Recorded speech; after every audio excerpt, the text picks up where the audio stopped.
za uzmom muzej. Tako smo sakrila cigareta. Milic, to nema smisla.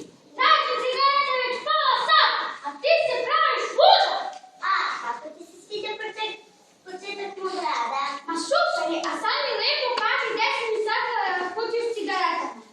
Prvo trebaš da sačekaš da umoriš do kraja. Ne mogu tek tako da ti radi. Milic, kako si ti napis? Dobro, čekaj, ali pogovori s tim domaćim. Tata, Šta je? znaš šta sam imao za domaćim zlikom? Ivane, nemoj sad, idem ovo. Ali zar nisi rekao da se počitao novine? Šta je sa vama danas? Na glavu ste mi se popeli. Jesi završila taj domaći? Jesam.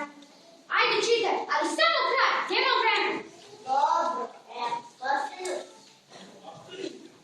I tako sam sakrila, i tako je prošao četvrtak. Sutra mi sigurno neće biti dosadno. Sutra petak, eto, pa ćemo Milice, da si nekada počitao deo kojem piše da si mi sakrila cigaretu. posliju. Tako sam sakrila cigaretu u kakvom cipelu.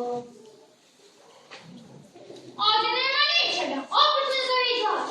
Ne zavičlavaš, ja sam ih ušao iz cipela. Šta je ovo, neka zada? Baš da ti radim. Nećeš da čuješ šta sam imao za domaćim zlikom. Dobro, šta si imao? Da našetim tatim omiljenim